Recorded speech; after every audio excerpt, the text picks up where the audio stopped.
Dans ce contexte de volonté politique forte de développement de cette énergie renouvelable, comment l'accompagner au mieux pour bien connaître la mer, mieux connaître la mer, pour mieux la protéger et mieux la restaurer. L'Agence de l'eau, c'est un établissement public de l'État sous tutelle du ministère de la Transition écologique et notre vocation, c'est d'accompagner les projets qui vont dans le sens du bon état des eaux, tout type d'eau, à la fois les eaux continentales, les rivières, les zones humides, mais donc aussi les eaux marines. Et c'est particulièrement vrai pour l'Agence de l'eau Rhône-Méditerranée-Corse, puisque nous travaillons sur tout le bassin versant français de la Méditerranée. Depuis maintenant plus de 30 ans, on s'intéresse à l'état de la Méditerranée.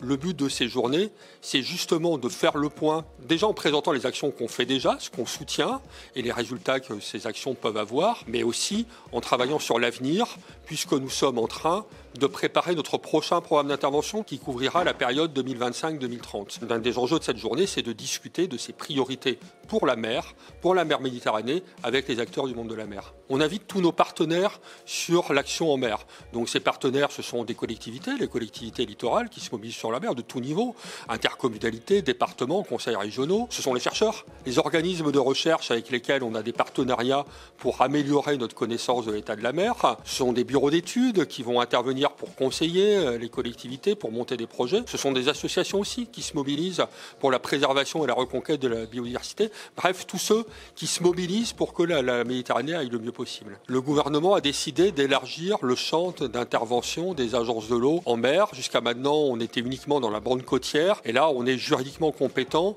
pour accumuler de la connaissance et intervenir dans toutes les zones, dans ce qu'on appelle la zone économique exclusive de la France, c'est-à-dire à 400 km des côtes. Et il y a une nouvelle réglementation qui demande aux futurs lauréats des appels à projets pour l'éolien en mer de contribuer, en fait, de nous consacrer une part de l'enveloppe totale du coût du projet éolien en mer au financement d'actions de connaissance et d'amélioration de la biodiversité en mer. Et le gouvernement a décidé de confier la gestion de ces fonds pour la biodiversité aux agences de l'eau et donc à l'Agence de l'eau Rhône-Méditerranée-Corse pour la Méditerranée. La bande côtière est beaucoup mieux connue que le large. La bande côtière, ça fait 30 ans qu'on mène des partenariats, qu'on accumule de la connaissance, qu'on acquiert des données. Donc on sait des choses, on ne sait pas tout, mais on sait pas mal de choses sur la bande côtière. Le large est beaucoup moins connu et on a besoin de ce travail avec les partenaires pour savoir ce qu'il faut faire au large et les éléments de connaissance qui nous manquent. Sur la connaissance, on ne sait pas tout, loin de là, mais on ne sait pas non plus ce qu'il faut acquérir en plus. Donc c'est pour ça qu'on a besoin de travailler avec nos partenaires sur ce qu'ils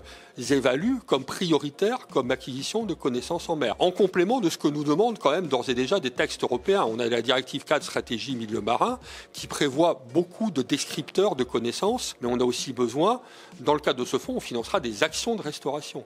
Donc ça, on a aussi besoin d'en parler avec des collectivités, avec des bureaux d'études, avec des associations, sur quoi ils ont envie de se mobiliser pour la restauration. Il y a une volonté forte du gouvernement dans le cadre de la transition énergétique, développement des énergies renouvelables, l'éolien offshore est une des pistes. Nous, on pilote et on intervient sur la politique de préservation de l'eau et de la biodiversité à terre comme en mer. Dans ce contexte de volonté politique forte de développement de cette énergie renouvelable, comment l'accompagner au mieux pour bien connaître la mer, mieux connaître la mer pour mieux la protéger et mieux la restaurer. Les services de l'État, sous l'autorité du préfet maritime avec la direction de la DIRM, la direction interdépartementale de la mer Méditerranée, interrégionale, la Méditerranée, qui a déterminé dans un exercice de planification, ça s'appelle le document stratégique de façade, détermine des zones qui peuvent être propices au développement de l'éolien. Il y a une particularité, c'est pour ça qu'on parle beaucoup d'éolien flottant en Méditerranée. La Méditerranée, ça devient très vite profond.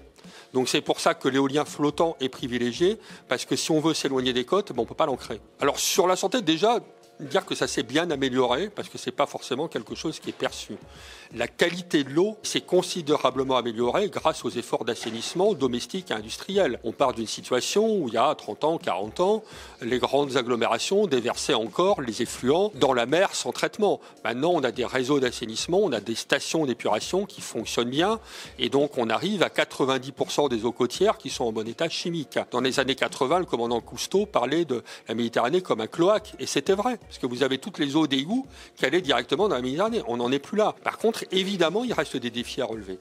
Et les défis à relever, il y a 3 catégories de défis. Les micropolluants, donc les substances chimiques très nombreuses, des milliers, voire des dizaines de milliers, de toutes sortes. Les pesticides, les médicaments, les cosmétiques, les produits d'entretien, des produits industriels, d'usage industriel, divers et variés, qui vont se retrouver dans les rivières, et donc in fine, parce que les rivières se jettent à la mer, en mer. Donc là, un progrès à accomplir d'écotoxicité, d'études d'écotoxicité, donc pour connaître l'effet de ces effets cocktails, et puis un effort aussi de réduction à la source par ces polluants chimiques, donc par des réductions d'usage. Le deuxième défi, c'est la pression liée aux usages et pas liée à la pollution. Les herbiers de Posidonie, c'est un habitat emblématique, écologique, un écosystème emblématique de la Méditerranée.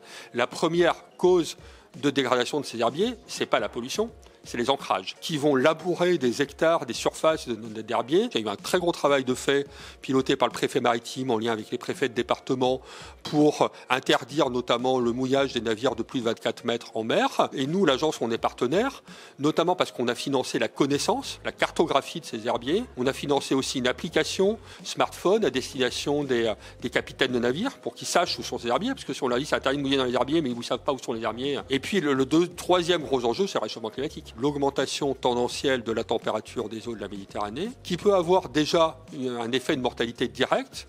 On connaît, ça a été beaucoup commenté, les mortalités de gorgones rouges, les mortalités d'éponges constatées l'an dernier avec la forte température. Ça peut rendre un certain nombre d'organismes marins plus fragiles, moins résistants aux maladies, donc un certain nombre de pathogènes, des virus, des bactéries, etc., dont la dispersion va elle-même s'accélérer parce que l'eau est plus chaude. Donc c'est pour ça qu'il est important, face à ce changement climatique, qui a un impact sur les milieux marins, d'aider la nature à faire face. Alors déjà, la réduction à la source des pollutions, je pense que c'est une bonne chose pour tout le monde et pour tous les milieux, notamment les milieux marins. Donc quand tout à chacun on utilise un produit chimique, on peut se poser la question de l'impact de ce produit qu'on utilise, réduire l'usage de... Voilà, il y a des cosmétiques plus naturels que d'autres, il y a des produits d'entretien plus naturels que d'autres, à moindre impact. Il faut savoir que ces produits chimiques, ils vont se retrouver dans la mer, ils vont avoir un impact. Donc réfléchissons à ce qu'on met, à ce qu'on utilise, et moins on en utilise, mieux les milieux s'en porteront. Quand on va dans des milieux naturels, quels qu'ils soient, le but, ça va être de les moins les déranger possible. Et donc il y a un enjeu fort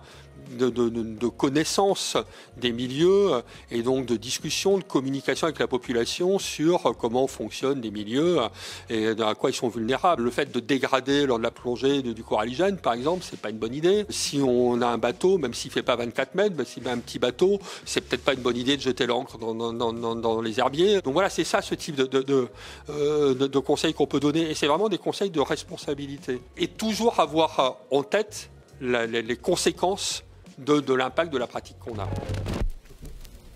Merci.